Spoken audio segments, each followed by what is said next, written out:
আসসালামু আলাইকুম প্রিয় শিক্ষার্থীরা, কেমন আছো সবাই? আশা করি তোমরা খুবই ভালো আছো।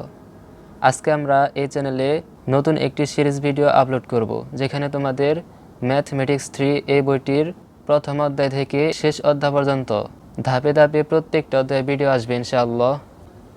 আজকে আমরা ম্যাথমেটিক্স 3 এই বইটি থেকে প্রথম অধ্যায় সম্পূর্ণ কভার করার চেষ্টা করব। দেখো ভাই, প্রথম অধ্যায়ের নাম কি? ত্রিভুজের ক্ষেত্রফল। নাম দেখেই বোঝা যাইতেছে এই অধ্যায়টি ক্ষেত্রফল রিলেটেড। এই অধ্যায় করতে গেলে তোমাদের কিছু সূত্রের প্রয়োজন হবে, যে সূত্রগুলো আমি লিখে রেখেছি। দেখো, এখানে তোমাদের কিছু সূত্র দেওয়া হয়েছে।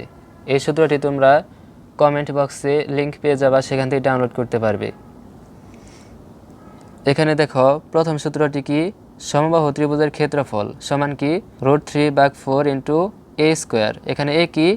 এ হচ্ছে ত্রিভুজের বাহু, তার মানে কি √3/4 ইন্টু বাহু স্কোয়ার। এখানে কি বোঝা গেল? আমরা যদি বাহুর মান পাই, সে মানটা যদি এই জায়গায় বসিয়ে দিই, তাহলে আমরা কি পাবো? সমবাহু ত্রিভুজের ক্ষেত্রফল। এরপর দ্বিতীয় সূত্রটি হচ্ছে সমদ্বিবাহু ত্রিভুজের ক্ষেত্রফল। তোমাদের আগে বলেছি এই অধ্যায়টি ক্ষেত্রফল রিলেটেড, তাই আমাদের ক্ষেত্রফলের সূত্রগুলো লাগবে। সমদ্বিবাহু ত্রিভুজের ক্ষেত্রফল হচ্ছে c/4 ইন্টু √4a² - c²। এখানে এ কি? এ হচ্ছে সমান সমান বাহু, এবং সি কি? সি হচ্ছে অপর বাহু। এখন সমান সমান বাহু মানে কি? এখানে কি বলা হয়েছে? সমদ্বিবাহু ত্রিভুজ, তার মানে যার দুইটি বাহু সমান এবং অপর বাহু, তার মানে যার দুইটি বাহু সমান হবে সেটাই হচ্ছে সমদ্বিবাহু। এখানে এ সমান সমান বাহু, এটা হচ্ছে এই দুইটি বাহু, আর সি হচ্ছে অপর বাহু। এই দুইটি বাদে আরেকটি যে বাহু থাকবে সেটাই হচ্ছে সি এর মান। আশা করি তোমরা বুঝতে পেরেছ। এরপরে সূত্রটি দেখো, বিষমবাহু ত্রিভুজের ক্ষেত্রফল সমান কি √s into s minus a s minus b s minus c. এখানে দেখো এ বি সি এই তিনটা কিন্তু ত্রিভুজের তিনটি বাহু, আর এসটা কি? এস হচ্ছে অর্ধপরিসীমা। আবার দেখো, অর্ধপরিসীমা এস সমান কি? a + b + c/2। এখানে এ বি সি বলেছিলাম ত্রিভুজের তিনটি বাহু। এরপর দেখো, যদি পরিসীমা বের করতে বলে, পরিসীমা আমরা 2s দ্বারা প্রকাশ করি। পরিসীমা কি? a + b + c, তার মানে কি হলো? তিনটা বাহুর যোগফল। এখন যদি বলা হয়তো সমবাহু ত্রিভুজের পরিসীমা কি, তাহলে কি করতাম? তিনটা বাহুর যোগফল করতাম। আর যেহেতু সমবাহু ত্রিভুজের তিনটা বাহু সমান, সেজন্য কি হতো? a + a, এটা আমরা কি লিখতে পারি? 3a। এটা হচ্ছে সমবাহু ত্রিভুজের পরিসীমা। এরপরে সূত্রটি দেখো, এখানে বলা হয়েছে সাধারণ ত্রিভুজের ক্ষেত্রফল, তার মানে এই সূত্রটি তোমরা প্রত্যেকটা ত্রিভুজেই প্রয়োগ করতে পারবে। সাধারণ ত্রিভুজের ক্ষেত্রফল সমান ½ ইন্টু ভূমি ইন্টু উচ্চতা। এখানে দেখো, এই সূত্রটা দিয়ে আবার উচ্চতা বের করা যায়, মানে উচ্চতাকে রেখে বাকিগুলো ওই পাশে দিয়ে দিলাম, তাহলে এটা পাওয়া যায়। এরপর ভূমি রেখে বাকিগুলা এই পাশে দিয়ে দিলাম, তাহলে এটা পাওয়া গেল। এখানে একটু খেয়াল করো, যেগুলোতে তোমার ক্ষেত্রফল থাকবে ওইগুলোতে একক কি হবে? বর্গ একক। ক্ষেত্রফল যেগুলোতে থাকবে বর্গ একক হবে। এখানে দেখো উচ্চতা মানে কি? ক্ষেত্রফল নাই, তার মানে শুধু একক হবে। আর যদি কোনোটাকে আয়তন থাকে, আয়তনের একক আমরা কি জানি? ঘন, তাহলে ঘন একক হবে। এখানে অর্ধপরিসীমা, এটার একক কিন্তু একক হবে, এটা মনে রাখবে। এখানে তোমাদের 4টি সূত্র দেওয়া হয়েছে, আরও কিছু সূত্র রয়েছে যেগুলো তোমরা আগে থেকেই পারো। এখানে দেখো, সমকোণী ত্রিভুজের ক্ষেত্রে আমরা পিথাগোরাসের সূত্র জানি, অতিভুজ স্কোয়ার সমান লম্ব স্কোয়ার প্লাস ভূমি স্কোয়ার। এই সূত্রটা থেকেই এই বাকি 3টা সূত্র এসেছে। কিভাবে আসলো আশা করি এটা বোঝাতে হবে না, কারণ তোমরা আগে থেকেই পারো। এখানে দেখো, একটা গুরুত্বপূর্ণ বিষয়, কোণের বিপরীত বাহুকে লম্ব বলা হয়, এটা কিন্তু মনে রাখবে। এখানে আরও কিছু দিয়েছি, এটা কিন্তু আগে বুঝিয়েছি। সমবাহু ত্রিভুজের পরিসীমা 3 ইন্টু বাহু। 3 ইন্টু বাহু কিসের জন্য? কারণ তিনটা বাহু সমান, এই যে এখানে তোমাদের বুঝিয়েছি। এরপর পরিসীমা মানে কি? 3 বাহুর যোগফল, এটাও বুঝিয়েছি। তাহলে আশা করি তোমাদের সূত্রগুলো আর সমস্যা হবে না। এখন আমরা অতি সংক্ষিপ্ত প্রশ্ন করব। এখানে একটি তোমাদের অতি সংক্ষিপ্ত প্রশ্ন দেওয়া হয়েছে, এটা আমরা সমাধান করব এবং ধাপে ধাপে কিভাবে করতে হয় সেটা বুঝিয়ে দেব। প্রশ্নটি একবার আমরা পড়ি। একটি সমবাহু ত্রিভুজের পরিসীমা 162 সেন্টিমিটার হলে ত্রিভুজের ক্ষেত্রফল কত? এখানে দেখো কি চেয়েছে আমাদের ক্ষেত্রফল। আমাদের প্রথম কাজ হচ্ছে যা চাবে সেটা আমরা সাইডে নোট করব। তোমরা আলাদা একটি পেজে নোট করবে। এখানে আমরা নোট করে দেখো কি বলা হয়েছে, সমদ্বিবাহু ত্রিভুজ ক্ষেত্রফল সূত্রটি হচ্ছে √3/4 ইন্টু এ স্কোয়ার মানে বাহু স্কোয়ার, তাই না? এখন এখানে খেয়াল করো, আমরা যদি এ এর মান পাই তাহলে কিন্তু আমরা ক্ষেত্রফল বার করতে পারতেছি। তার মানে আমাদের টার্গেট কি থাকবে? এ বের করা। এ এর মান লাগবে মানে বাহুর মান। সেজন্য আমরা ধরে নেব, ধরি ত্রিভুজটির বাহু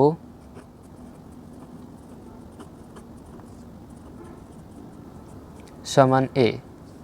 ধরে নিলাম ত্রিভুজটির বাহু এ।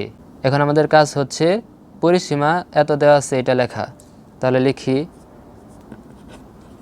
লিখে নিলাম। আমরা কি বুঝলাম?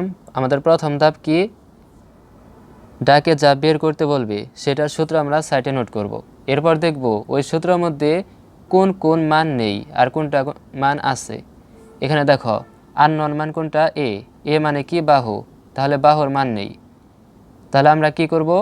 এ বাহুটা আগে ধরে নেব যে ত্রিভুজের বাহু এ। এরপর দ্বিতীয় ধাপ কি? দেখব ডাকে কি দেওয়া আছে সেটা আমরা লিখব। এখানে পরিসীমা দেওয়া আছে সেজন্য আমরা লিখলাম দেওয়া আছে পরিসীমা সমান এত। এখন আমাদের কাজ দেখো, এখানে দেওয়া আছে পরিসীমা 162, কিন্তু আমরা কি জানি? আমরা পরিসীমা সমান কি জানি? বুঝেছিলাম সমবাহু ত্রিভুজের পরিসীমা 3a। কীভাবে হইলো? এই যে এখানে বুঝেছি। তাহলে যেহেতু আমরা জানি সমবাহু ত্রিভুজের পরিসীমা 3a, কিন্তু এখানে দেওয়া আছে এইটা। এখন আমরা কি লিখতে পারি? লিখতে পারি না প্রশ্নমতে 3a সমান এটা লিখতে পারি না? লিখলাম। এখন দেখো এখানে এ এর মান যদি আমরা রাখি আর 3 যদি ওই পাশে দিয়ে দেই কি হবে?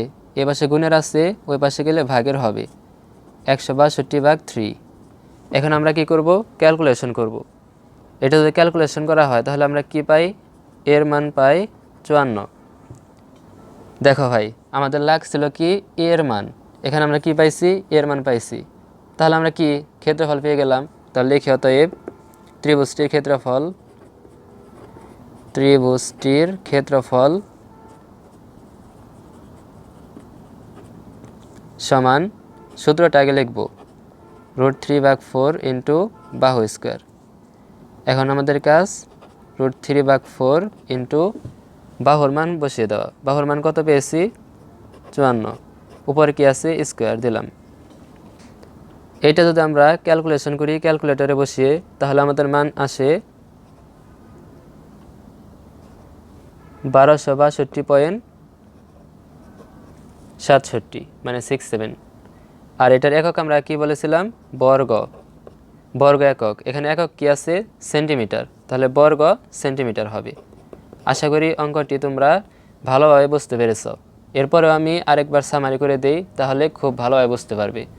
প্রথমে ডাক পড়বে কি দেওয়া আছে? একটি সমবাহু ত্রিভুজের পরিসীমা এত হলে ত্রিভুজের ক্ষেত্রফল কত? আমাদের ধাপ কি আছিল? প্রথম ধাপ হচ্ছে যেটা বের করতে বলবে সেটার সূত্র সাইড নোট করব। তাহলে এই যে সূত্রটা সাইড নোট করলাম।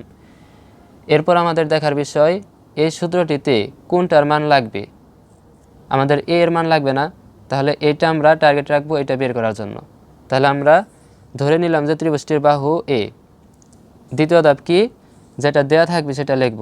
দেয়া আছে পরিসীমা এত, এই যেটা দেয়া আছে লিখলাম। এখন একটা বিষয় দেখো, এখানে পরিসীমা দেওয়া আছে 162 সেন্টিমিটার, কিন্তু আমরা কি জানি? সমবাহু ত্রিভুজের পরিসীমা সমান 3a, তাই না? তাহলে সেটা লিখলাম। প্রশ্ন মতে আমরা যেটা জানি সেটা সমান প্রশ্নে যেটা দেওয়া আছে সেইটা। এরপর এ রেখে 3কে ওই পাশে দিলে ভাগ হয়ে যায়, তাহলে এর মান পাইলাম। এরপর কি করব? যেহেতু আমাদের টার্গেট ছিল এর মান বের করা, এটাই বের হয়েছে। এখন আমাদের কাজ কি বের করতে বলেছে? ত্রিভুজের ক্ষেত্রফল। তাহলে লিখলাম ত্রিভুজের ক্ষেত্রফল, সূত্রটাকে লিখে নিলাম। এরপর এর মান বসিয়ে দিলাম। ক্যালকুলেশন করলে আমাদের এটা বের হলো। এটাই হচ্ছে আমাদের অ্যান্সার। এরপর দেখো এই রিলেটেড আরেকটা অঙ্ক করব।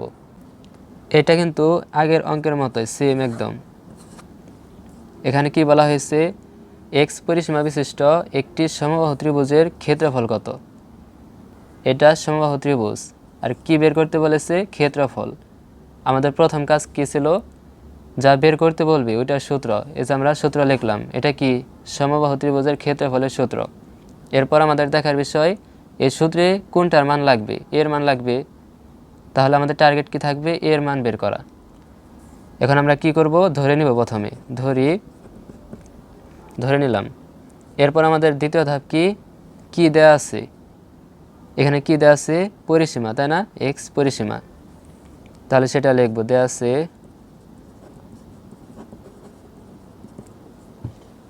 ত্রিভুজটির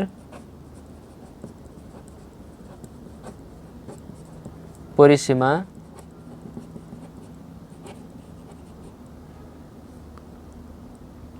সমান সমান এক্স, তাই না, এটা দেওয়া আছে, লিখলাম। এখন আমাদের কাজ কি, এখানে দেওয়া আছে পরিসীমা এক্স, কিন্তু আমরা কি জানি, পরিসীমা সমান 3a, তাই না। তাহলে আমরা কি লিখতে পারি, প্রশ্ন মতে আমরা যেটা জানি সমান ডাকে যেটা দেওয়া আছে। দেখো এখন এখানে খেয়াল করো, আমাদের টার্গেট ছিল এর মান বের করা। এখানে এ রেখে 3 যদি ওই পাশে দিয়ে দেই, তাহলে আমাদের এর মান বের হলো না, তাহলে আমরা এর মান পেয়ে গেলাম। আমাদের কাজকে এখন যা চেয়েছে সেটা বের করা, এখানে যেভাবে করেছিলাম লিখব, অতএব ত্রিভুজটির ক্ষেত্রফল, প্রথমে সূত্রটি লিখে নিব, লিখলাম। এখন এর মান যা পেয়েছিলাম সেটাই তুলে দেব,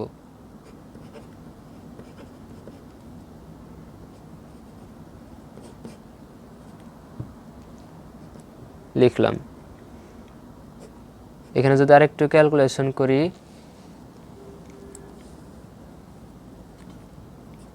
এখানে হয় এক্স স্কোয়ার, এখানে হয় 9। এরপর আমরা যদি গুণ করে দেই কি হয়, √3x স্কোয়ার 4 নং 36 বর্গ একক, এটা আমাদের অ্যান্সার। একক কী ছিল, এক্স পরিসীমা, কোনো একক ছিল না, তার মানে বর্গ একক লিখে দেব। আর যদি এখানে এক্স মিটার থাকতো তাহলে কি লিখতাম, বর্গ মিটার। আশা করি তোমরা এই দুইটি অঙ্ক খুব ভালোভাবে বুঝতে পেরেছ। এই দুইটা নিয়মে তোমাদের পরীক্ষায় থাকবে, তারপরে আমি আরও কয়েকটি অঙ্ক করাবো। দেখো ভাই, এখানে আমরা আরও একটি অঙ্ক লিখেছি। এটাতে কি বলা হয়েছে, একটি ত্রিভুজের ক্ষেত্রফল এত। এখানে সমবাহু ত্রিভুজ, এটা হচ্ছে সমবাহু ত্রিভুজ। একটি সমবাহু ত্রিভুজের ক্ষেত্রফল 9√3 হলে ত্রিভুজটির পরিসীমা কত। আমরা এখানে সাইড নোট করব। আমাদের ধাপ মানে প্রথম ধাপ কি ছিল, কি বের করতে বলেছে সেটা সূত্র লেখা। ত্রিভুজটি হচ্ছে সমবাহু ত্রিভুজ, বের করতে বলেছে পরিসীমা। তাহলে আমরা কি জানি, সমবাহু ত্রিভুজের পরিসীমা সমান 3a। এরপর আমাদের কি, এরপর দেখব সূত্রে কি লাগবে। আমাদের এখানে কি লাগবে, এর মান লাগবে না, এটা আমাদের টার্গেট।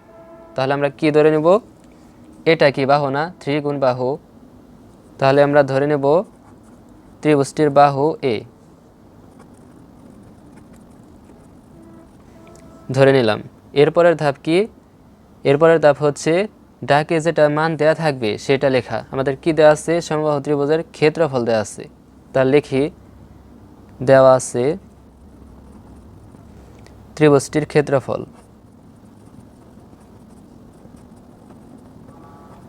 সমান 9√3, এটা দেওয়া আছে।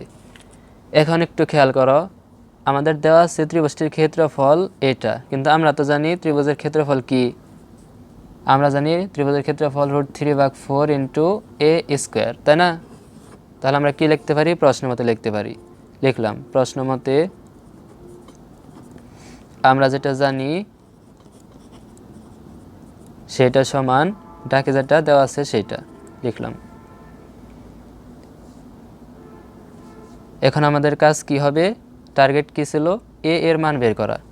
বাম পাশে আমরা এ রাখবো, বাকিগুলা ওই পাশে দিয়ে দেব। এটা যদি ওই পাশে দেওয়া হয় উল্টে যায়, আশা করি তোমাদের এগুলো বোঝাতে হবে না, আগে থেকে পারো।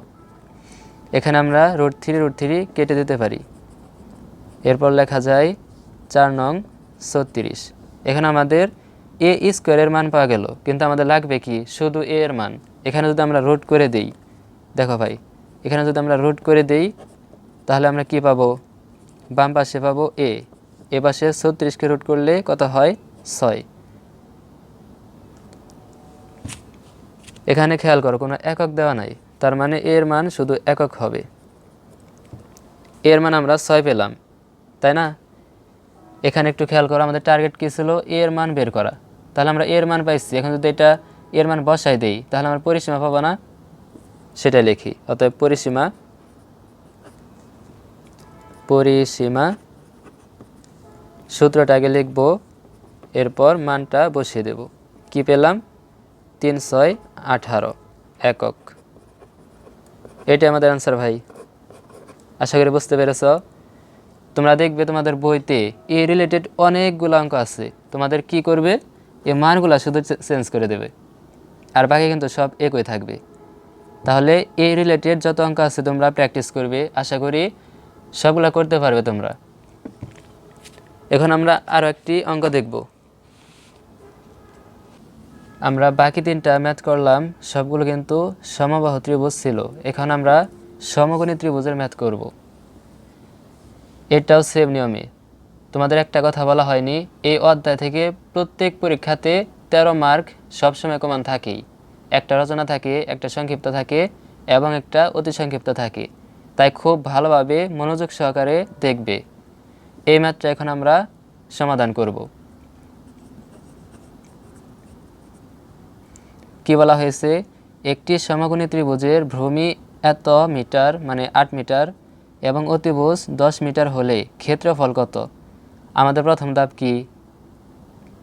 যা বের করতে বলেছে সেটার সূত্র লেখা। ত্রিভুজটা কি? সমকোণী ত্রিভুজ। তাহলে আমরা সমকোণী ত্রিভুজের ক্ষেত্রফলের সূত্রটা লিখব। এটা আমরা কিভাবে করব? সাধারণ ত্রিভুজের ক্ষেত্রফলের সূত্র দিয়ে। কী ছিল আমাদের সূত্র? সূত্র ছিল হাফ ইন্টু ভূমি স্কোয়ার, হাফ ইন্টু ভূমি ইন্টু উচ্চতা। তাহলে আমাদের প্রথম ধাপ কী ছিল সেটা লিখলাম, মানে সূত্রটি লেখা যা বের করতে বলবে। এরপর আমাদের কি দেখব? সূত্রতে কি কি নেই। এখানে ভূমি নেই, উচ্চতা নেই। আমাদের টার্গেট কি হবে? ভূমি বের করা, উচ্চতা বের করা, তাই না? দ্বিতীয় ধাপ কি ছিল? যা যা দেওয়া আছে সেটা লেখা। তাহলে লিখি, দেওয়া আছে ত্রিভুজটির ভূমি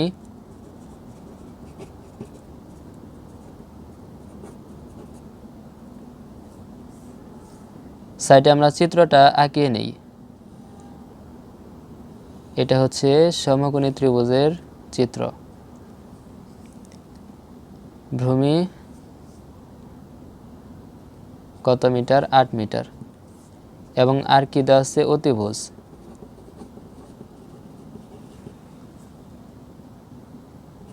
অতিভুজ দেওয়া আছে 10 মিটার।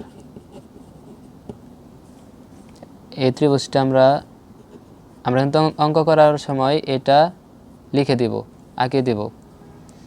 যা দেওয়া আছে সেটা লিখি। এসি মানে অতিভুজের মান দেওয়া আছে 10 এবং ভূমি 8 মিটার, লিখলাম বিসি 8 মিটার। তাহলে আমাদের কি লাগে? ভূমি লাগে, উচ্চতা লাগে, তাই না? কারণ ভূমি কিন্তু আমাদের দেয়া আছে, তার মানে কি শুধু উচ্চতা বের করতে হবে। আমরা উচ্চতার সূত্র কি জানি? সূত্রতে কিন্তু দিয়ে দিয়েছে এটা। উচ্চতা আর লম্ব কিন্তু সেম কথা, উচ্চতা এবং লম্ব একই কথা। তাহলে আমরা পিথাগোরাসের সূত্র অনুসারে তোমাদের দিয়েছিলাম, কিন্তু ওইখানে দেখবে কি লিখেছিলাম? অতিভুজ স্কোয়ার, অতিভুজ স্কোয়ার মাইনাস ভূমি স্কোয়ার। এই সূত্রটা তোমাদের দিয়েছি। এখানে আমরা কি করব? অতিভুজের জায়গায় অতিভুজ, ভূমির জায়গায় ভূমির মান বসাবো। অতিভুজ ছিল 10 স্কোয়ার মাইনাস ভূমি কত? 8 স্কোয়ার। তাহলে আমরা বসাই দিই এখানে 100 মাইনাস 64, এরপর রুট করলে এখানে 36, তাহলে পেলাম 6। এখানে কি একক ছিল? মিটার। তাহলে আমাদের উচ্চতা বা লম্বার একক কী হবে? মিটার হবে, দিলাম। এরপর দেখো ভাই, আমরা ভূমি এবং অতিভুজ আমাদের দরকার ছিল। ভূমি তো দেওয়া আছে, অতিভুজটা আমরা উচ্চতা আমরা পেয়ে গেলাম। তার মানে কি দুইটা মানে আমরা পেয়ে গেছি। এখানে আমরা সূত্রটা লিখে ক্ষেত্রফল বের করতে পারবো না? তাহলে লিখি, অতএব ত্রিভুজটির ক্ষেত্রফল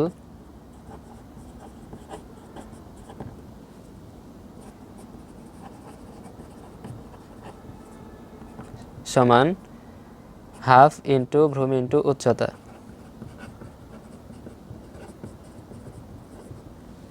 লিখলাম। এখন কি করব, মানগুলো শুধু বসিয়ে দেব। ভূমির মান 8, উচ্চতা পেলাম 6। এটা 3 দিয়ে কাটা যায়, 2 দিয়ে 3 8 24। ক্ষেত্রফল একক কি? বর্গ একক। একক কি ছিল? মিটার। তাহলে বর্গ মিটার, এটা আমাদের অ্যান্সার। আশা করি এইটা বুঝতে পেরেছ। তোমাদের একটা মজার বিষয় হচ্ছে, এই রিলেটেড দেখবে অনেকগুলো ম্যাথ আছে, সেগুলো তোমরা প্র্যাকটিস করবে। এই অধ্যায় থেকে আমাদের অতি সংক্ষিপ্ত আর করতে হবে না। আশা করা যায় এই 4টি অতি সংক্ষিপ্ত যদি করতে পারো, এগুলা থেকে তোমাদের ম্যাথ থাকবে। আরও কিছু অতি সংক্ষিপ্ত আছে যেগুলো আমরা সংক্ষিপ্ত করলে অটোমেটিকভাবে পারবো, সেটা আমরা পরে করাবো।